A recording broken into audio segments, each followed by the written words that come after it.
In the news this morning, guilty on all counts. An emotional day in Mankato as the jury hands down the verdict in the Adam Fravel murder trial. We're getting a reaction from the defense and prosecution.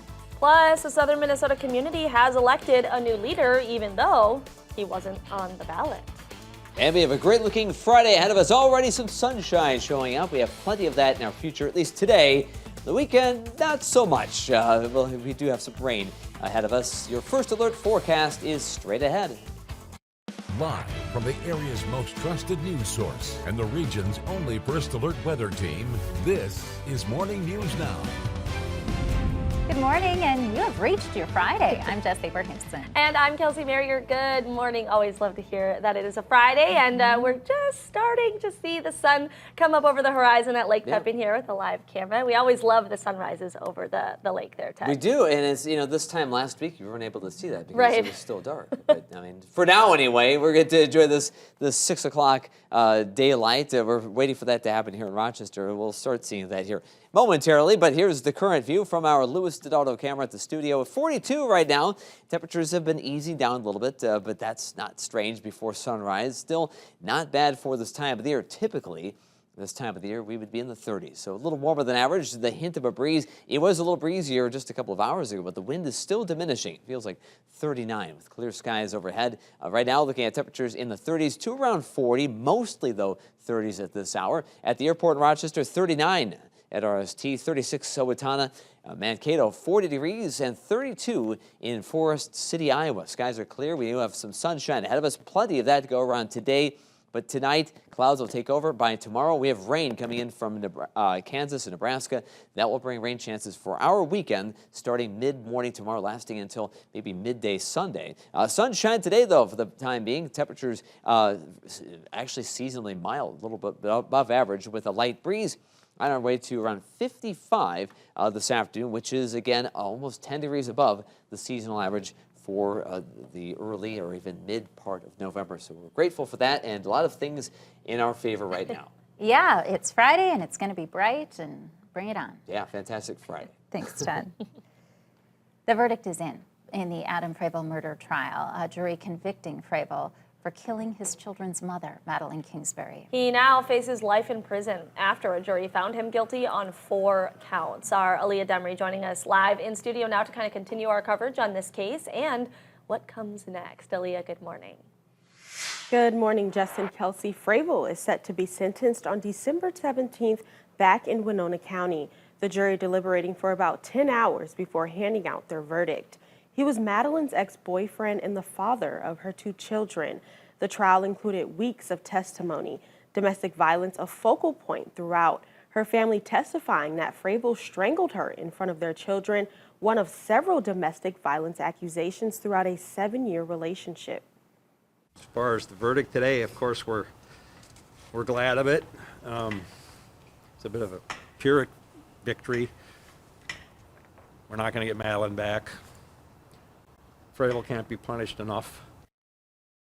Fravel was found guilty on all charges: first-degree murder while committing domestic abuse with a past pattern of abuse, first-degree murder premeditated, second-degree murder, and second-degree murder without intent while committing a felony. Both counts of first-degree murder carry a mandatory sentence of life in prison. People are entitled to a jury trial. They had their jury trial, listen to the evidence, and you may disagree with the verdict, but you have to respect the verdict too. So, Fravel could be seen openly crying before jurors entered the room after deliberating. The Fravel family left the courthouse without comment. The Kingsbury family says plans are in the works to create Madeline Kingsbury Foundation, which would support domestic violence victims. Reporting live in studio, I'm Aaliyah Demery. Back to you. All right, thank you, Aaliyah. Duluth police are investigating a shocking crime on the city's west side, a murder-suicide. 5 people, including 2 children, were found shot to death in 2 separate homes. Police will likely share more information about this case during a news conference today. Police first responded to a home on Thursday. There, they found a woman and child dead from multiple gunshot wounds. Officers identified a suspect and then went to his home. There, they found another woman and child fatally shot. The suspect, a 46-year-old man, dead from a self-inflicted gunshot wound. Police say all of the victims knew each other. An investigation is ongoing. An application deadline has been extended for certain Minnesotans to receive a portion of $1 million in grant money. That money coming from the Realtors Relief Foundation.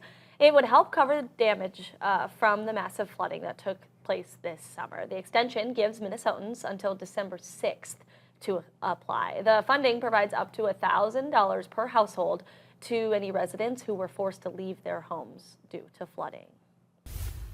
The city of Claremont is getting a brand new mayor, and the new leader was chosen in an unlikely way. Casey Stryver entered the race for the next mayor of Claremont as a write-in candidate, but when the dust settled, voters chose him for the job. City officials say Stryver received 100 out of 107 write-in votes, defeating incumbent Mayor Tasha Dahl, who had 68 votes, and fellow candidate David Stein, who had 50. Stryver says he plans to accept the nomination. He's been a resident of Claremont for 5 years and ran a campaign, which started with about 3 weeks left in the election season. I went door to door to every person who would open a door and talk to me, and spent a lot of time with people individually and just listened to what they had to say and try to get an idea of what their idea of the future would be. So as the city gets set for a new leader, one resident says he's excited to have Stryver leading the way. I believe that there will be more change in our town, and our town will grow more now. I think Casey will promote new businesses coming into town, and that's always good for our town. Officials say an instance of a write-in candidate winning is rare, adding how the results will become official at the city council meeting next Thursday. Wisconsin police averted extreme tragedy this week after arresting a young teen who was allegedly trying to shoot up an elementary school. Police say tips from the community led to the arrest of a 13-year-old Kenosha Middle School student. This teen allegedly walked into the elementary building on Thursday holding a backpack and a black duffel bag. He ran when he was approached by school staff. Officers were able to talk him into surrendering. This is something that had been told to people of his growing intentions. We know that there was internet searches, and all the red flags that we would look for and expect someone to report were there. And we're coming up forward saying we narrowly missed a tragedy today. And we're just going to re-encourage everybody when they see something, say something, help us out, have those talks with your children. These videos shouldn't have been seen by us today. This should have been reported to us earlier. Because in addition to those online searches, police say the investigation revealed the suspect had shared videos and made several comments to fellow students for weeks leading up to the attempted shooting. A new form of cardiac arrest care has saved the life of an Iowa man whose heart stopped for almost an hour. Ken Platt of Muscatine was the first successful recipient of the University of Iowa Hospitals and Clinics eCPR. It is a machine that takes the patient's blood, oxygenates it, and puts it back in to keep organs alive during chest compressions. One of the physicians working with Ken says although this treatment isn't a cure, a study out of Minnesota shows it can make a big impact in each patient's survival rate, which is normally around 10%. That is why Minnesota group was able to increase the survival by 3 times. So the Minnesota group, what they showed, the survival went up to 35 to maybe 40%. Right now, the system is still in development and only works within the first hour of cardiac arrest. But staff say they're hopeful about what this success means for the future of cardiovascular care in Iowa. It is 6:09. It is a busy night for state football and volleyball tournaments in Minnesota. Plus, a lacrosse shelter is giving people in need the chance to take a load off. That story just ahead. We have some sunshine to start the day as we go to the bus stop. A little on the chilly side, but you'll need that jacket this morning. This afternoon, maybe not the thick jacket, or maybe just a windbreaker or a sweater. At bus stop forecast, 38 degrees on the way to school. On the way home, light winds, tons of sunshine, 55. A great looking afternoon to frolic in the glory of a beautiful November day. Details on rain chances ahead of us are coming up in your first alert forecast. And that's coming up after the break. When you want to plan or predict or know right. And now, your first alert forecast. Good looking weather day ahead of us. We already are enjoying at least some sunshine this morning. If you look closely, you can see some pretty coloring in the sky this morning here from Rochester. There's a view from our Lewiston Auto camera. Glimmer of daylight in the southeastern sky, looking down Bandel Road from our studio, live with our Lewiston Auto camera. Right now, temperatures seasonably chilly. We're in the 30s in most spots. Rochester 39 at the airport. It's 36 in Owatonna. Forest City 34, Mankato 40 at this hour. So we're doing pretty well as temperatures. Just a little chilly, but jacket weather is what you expect anyway this time of the year. Clear skies, blue sky weather throughout today. Not much wind at all. We had a little bit of a breeze yesterday. That won't be the case today. Tomorrow and Sunday, there will be some winds. There will also be some clouds and eventually some rain. Quite a bit of that happening right now. Rainfall in Kansas and the panhandle of Texas. The western flank of that storm system, there's snow and heavy snow falling right now in Colorado and New Mexico from the storm system. We won't see anything really heavy. It is going to be rain for us, but there's snow and there are blizzard warnings. Also, winter storm warnings associated with this storm system where up to 20 inches of snowfall is happening. Again, for us, light rain. That happens tomorrow into Sunday from the storm system after we enjoy a day of sunshine today. Next week, fairly peaceful. Maybe a little bit of rain next Wednesday. Otherwise, sunshine and 40s and 50s. Some typical November kind of temperatures, maybe slightly above average, but not unusual weather for this time of the year. Temperatures today, we start in the 30s. We'll enjoy a day of sunshine and just a hint of a breeze from the northwest. High temperatures mid-50s today. Almost 10 degrees above the seasonal average. High clouds come in later tonight. We'll have temperatures tomorrow barely getting to 50. I think we'll struggle to get there with rain coming in the mid-morning hours, lasting through a big part of the day, up to a quarter to a third of an inch of rain tomorrow, and just a few leftover showers into Sunday before the system wobbles its way on through and we start seeing some sunshine reemerge in the late afternoon. But rain chances this weekend, a break for a couple of days, and maybe a little rain in the morning next Wednesday. Temperatures above average, at least for the next few days. Typically, we'd be in the mid-40s. We'll be closer to 50 in most cases through the middle of next week. Temperature tracker today, 50s in Rochester, Mason City, Mankato with sun and light winds. Tonight, mid and upper 30s. 9 o'clock. I think we can all agree, after a long day, it feels pretty nice to just kick your feet up and relax, but that is not always possible for people experiencing homelessness. Thanks to a recent donation, a shelter in La Crosse is looking to provide relief. Dashiell Minsel has the story.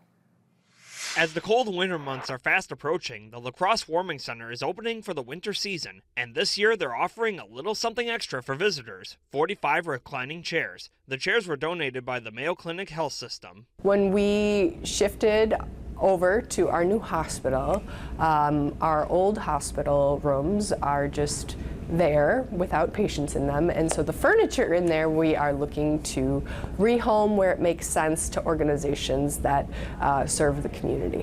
Catholic Charities, who runs the Warming Center, and Mayo Clinic have had a long-time relationship in La Crosse. Catholic Charities is a really good organization, and you know, the people that they're serving deserve dignity, warmth, hospitality, and we're happy that we can help in this way.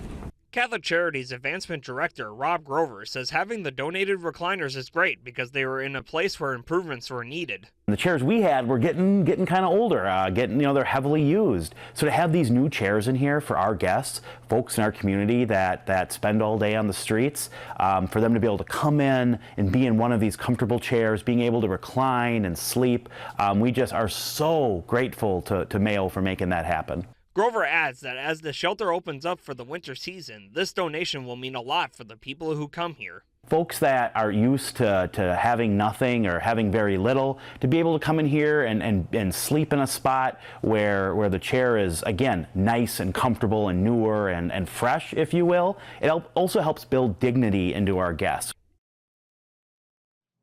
Wow, you can just see that those would be great for true rest. Definitely. It is 6:20, honoring the man behind the familiar words, "You've got mail." And 3 people are now facing charges in the death of One Direction singer Liam Payne. We've got all the details on the other side of this break. Investigate TV Plus, weekdays at 1 p.m. on New details this morning. 3 people have been charged in Argentina for crimes related to the death of former One Direction member Liam Payne. The public prosecutor's office says a hotel employee and a suspected drug dealer are among the 3 charged. They are facing charges of abandonment of a person before a death, supply, and facilitation of narcotics.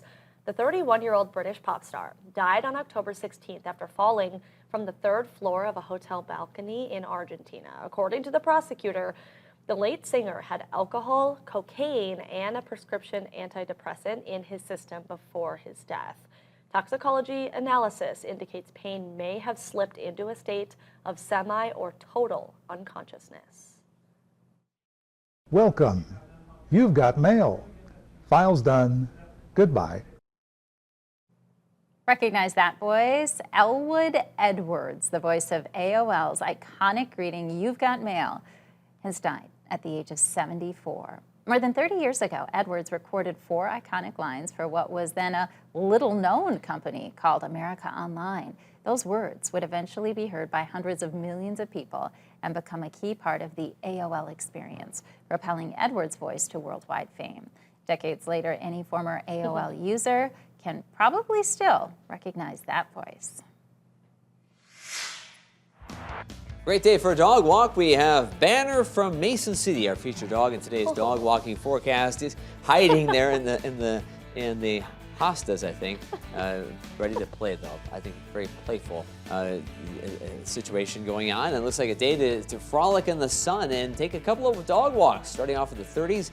For high temperatures in the mid-50s this afternoon. A lot of sun, but not much wind. It's a beautiful day for a dog walk or 2, maybe the best weather day of the week. That is such a cute photo. It looks like Banner's waiting for his owner to get that ball and maybe go into a field and play fetch on a great day. Yeah, hiding out and wants to play. Yeah.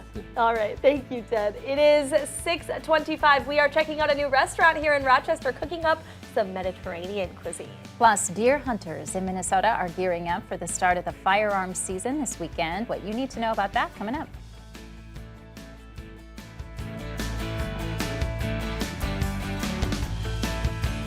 Monthly bills can. Making headlines this morning, a weeks-long murder case comes to a close with a guilty verdict. A breakdown of that and what is next for Adam Fravel. Plus, one southeast Minnesota county flips red in the general election. We're getting reaction from both sides of the aisle. And we have some beautiful sunshine happening already this morning. Sunshine, comfortable weather today for November standards, but the weekend does feature some changes. You'll need some rain gear.